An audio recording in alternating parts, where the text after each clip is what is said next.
Hey everybody, DM Gallibond here, and tonight on Monster Monday, we're going to be taking a look at the monastics that are part of the Library of the Cobalt Soul, and these come to us from Critical Role Call of the Netherdeep.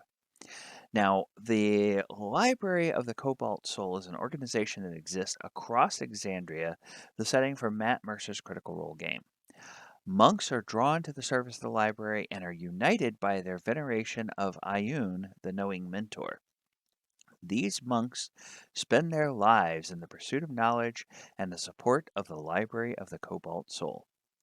Now, branches of this library exist in many lands, and the monastics of the Cobalt Soul perform many different roles. Some of them are traditional curators, caretakers, and scholars of the knowledge contained in the library, while others are field operatives that work in the service of the library itself. Now, among the goals of the Cobalt Soul are to expose lies, unveil propaganda, and fight corruption in whatever society their chapter, referred to as an archive, calls home. So the Library of the Cobalt Soul is presented as a kind of independent organization that holds a great deal of power in the world and is answerable really only unto itself. So that's a key thing here. The library sees itself as an active change agent in the struggle against oppressive and tyrannical forces. Now, of course, this view is not shared by all the powerful organizations in the world, since some governments and some other powerful organizations may see the monastics of the Cobalt Soul as dangerous radicals that may disrupt the rule of law in stable and thriving societies. Within the Call of the Netherdeep adventure, the Library of the Cobalt Soul is one of the major factions that holds influence over the plot and stands to see their goals furthered or hindered depending on the outcome of the campaign. So, to that end, the PCs can join with this faction or join with another faction whose goals are mostly allied, mostly neutral, or mostly opposed to the goal of the library. So the PCs meet a member of the Cobalt Soul Library in their first stop on their journey as they travel to Bazaxan, home of the Betrayer's Rise.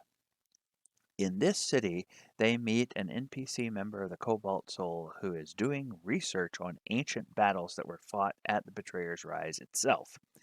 And this monk also has some knowledge about the strange magic item the party or the party's rivals found at the end of the first part of the adventure.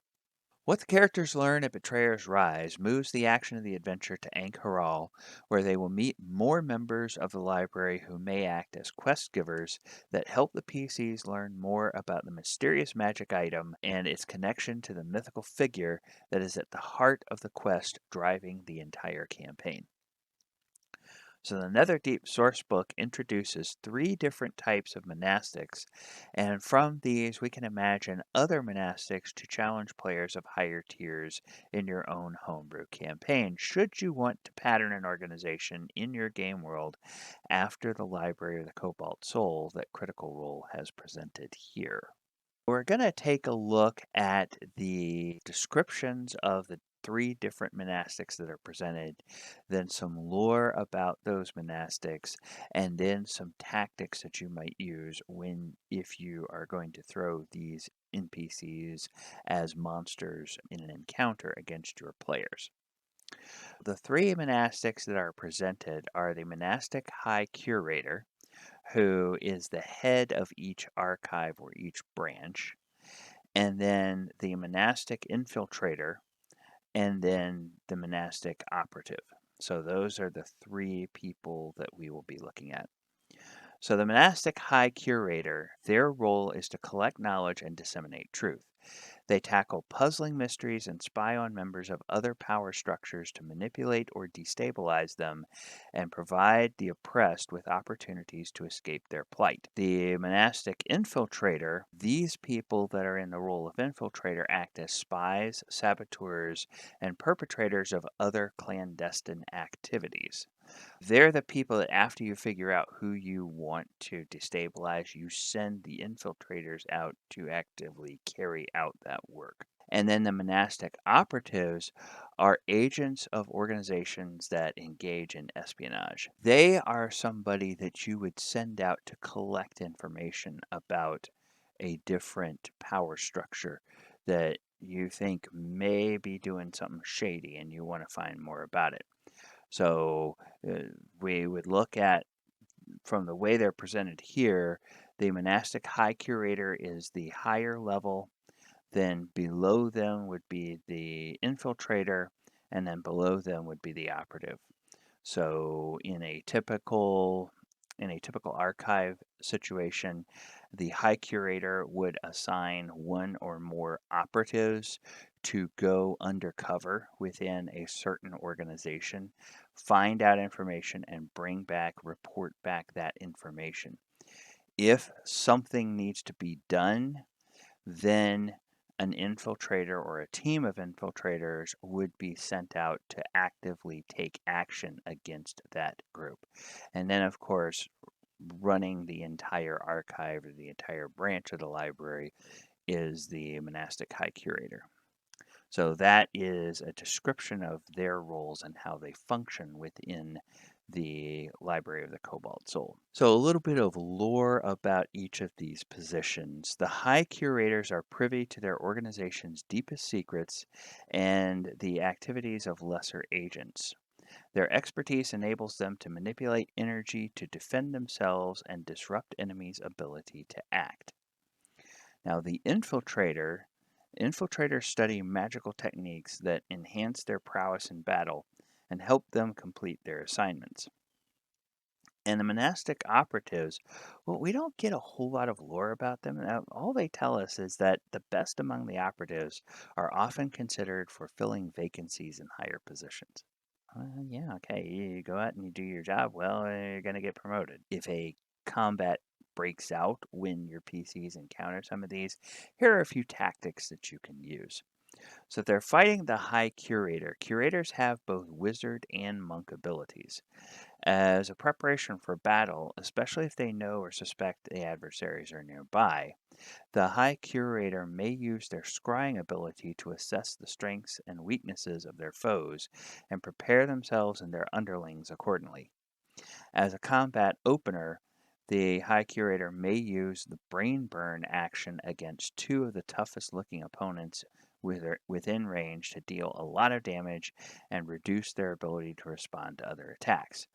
Then, with the Agile Monk movement, the High Curator can rush in closer and deal attacks with its force strikes against those same threats or other threats that are on the battlefield. Now, with a Monastic Infiltrator, if the Infiltrator is forced into combat, it may use invisibility to gain a tactical edge over its enemies. If it has time to prepare and knows combat is inevitable, it could use the invisibility to hide. Otherwise, if there's a chance to avoid combat, it might sneak away while invisible, or it might use disguise self to try to avoid a fight and remain close to gain valuable information. And if the infiltrator needs to escape, it can always try to use its Dimension Door spell. And then last but not least, we have the monastic operative. So if the operative can attack enemies from range, it will use its Cobalt Dart attack. If forced into melee, it prefers to use unarmed strikes, and it gets a free retaliatory strike whenever someone attacks it in melee, and that attacker doesn't need to hit for it to get that retaliatory strike. The monastics have a creature type like all other monsters, and the creature type is humanoid mostly. That is because monastics can represent any of the playable races in D&D 5e. And especially this year, 2022, they've released a few sources where now we have some non-humanoid playable races. So we've got at least one construct, at least one monstrosity, and at least one ooze. So there are several different other playable races or creature types that a monastic could be. So humanoids are the main peoples of the D&D world, both civilized and savage, including humans and a tremendous variety of other species. They have language and culture, and few, if any, innate magical abilities, although almost all humanoids can learn spellcasting, and they also have a bipedal form.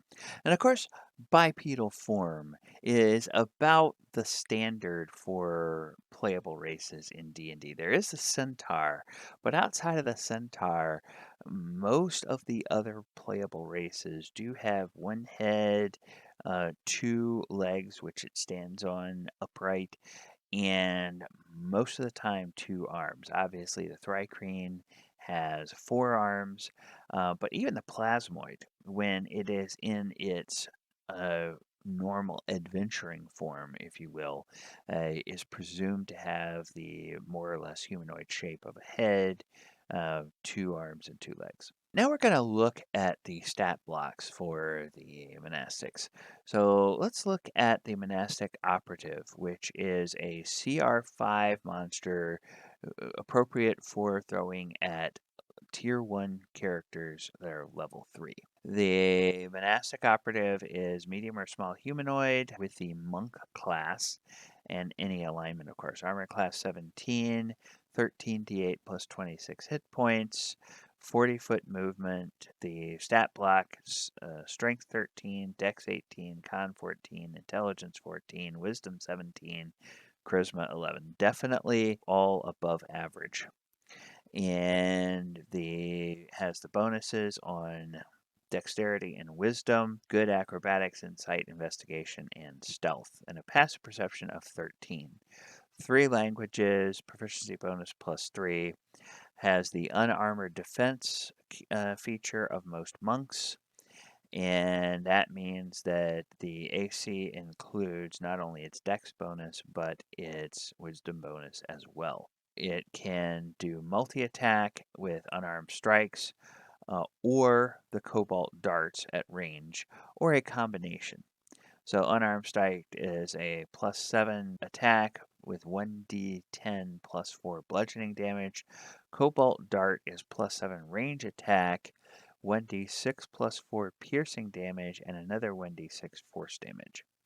And then the reaction is retaliating strike. When a creature within 5 feet of the operative hits or misses with a melee attack, the operative makes one unarmed strike against the attacker. Now we'll look at the Monastic Infiltrator. And this is also good to use against a tier 1 party, but this one would be appropriate to throw at level 4 parties because they are challenge rating 6. Again, it's a character that has the monk tag. Armor class 18, 15d8 plus 45, 50-foot movement. So now it's getting a little bit faster. Stat block is pretty high, and across the board, those stats are elevated. Saving throws, dex +8, wisdom +6, acrobatics, deception, perception, and stealth are its skills. It resists psychic energy and is immune to being charmed, and has a passive perception of 16 and 3 additional languages other than common. It still has the unarmored defense, but now it has guarded mind as a feature. Spells and other effects can't read the infiltrator's thoughts or determine if the infiltrator is lying. Creatures can communicate telepathically with the infiltrator only if it allows such contact. Actions, it can do the unarmed strikes, which are this time +8 and 1d10 +5 force damage. And notice that it's not bludgeoning damage, it's now force damage that it deals when with these unarmed strikes. And spell casting, Infiltrator can cast Disguise Self at will, Detect Thoughts twice a day, Invisibility twice a day, Dimension Door once a day, and Zone of Truth once a day. As a bonus action, it gets the Cunning action, so it takes Dash or Disengage, makes it very much like a rogue, and then it still has that Retaliating Strike. Alright, so now we have the Monastic High Curator. And this one is a challenge rating 10, and that means that it is going to be appropriate for you to use against a party like a 7th level party. So this is now a tier 2 party that you can use this against. And it's a medium or small humanoid, but notice it has both the monk and the wizard tag. So armor class is 19, We're now up to 20d8 plus 40 hit points and a speed of 60 feet. Stat block, again, above average. Everything is the same or ticked up a little bit from the previous stat block. Saving throws, Dex plus 7, Wisdom plus 10. The Arcana, History, Investigation, and Perception are the bonus skills. The damage resistance is Psychic. Condition immunity is Charmed. And senses, blind sight out to 30 feet, and passive perception of 20. So very decent passive perception here. And now it has 5 languages, common and 4 others, and a proficiency bonus of plus 4. Again, it gets that unarmored defense. And it has 3 force attacks, and it can use a recharging ability called Brain Burn. So it can get the potential of up to 4 attacks every turn. The Force Strike is a melee or range spell attack plus 10 and deals 2d10 plus 6 force damage. Brain Burn recharges on a 4 to 6, targets up to 2 creatures it can see within 30 feet. Each target makes a DC 18 Constitution saving throw. On a failed save, it takes 8d6 psychic damage and cannot take reactions until the start of its next turn. On a successful save, the target takes half as much damage and suffers no other ill effect. Brain Burn is a great opener because if you hit that and land it on 2 of, like, let's say, the frontline PCs, well, then the High Curator can run in, use some of its force strikes against those, and then use its additional monk movement to get away. And because those enemies don't have reactions, they cannot take opportunity attacks against the High Curator. So that's a key there of using that as an opener. And it also gets spell casting. So cast one of the following spells requiring no material components. Wisdom is a spell casting ability, DC 18. So it can do detect magic twice per day. It can do detect thoughts, identify as an action, and scrying as an action. So that is the High Curator. And then if we were going to think, well, we know this is an organization. We know it stretches all across Exandria. We know there are different branches or archives. But, isn't there like some sort of central area? Like, isn't there like a main archive somewhere? And maybe ahead of this entire order, um, the person who is perhaps like the Grand Abbot over all of the monks of the Cobalt Fist. I think that position might exist. I think that position might exist. Well, let's take a look. What would the monastic Grand Abbot be like? Now, this is a creature that is suitable to throw against a tier 4 party, level 18. And it's medium or small wizard and monk, so it has that wizard and monk tag.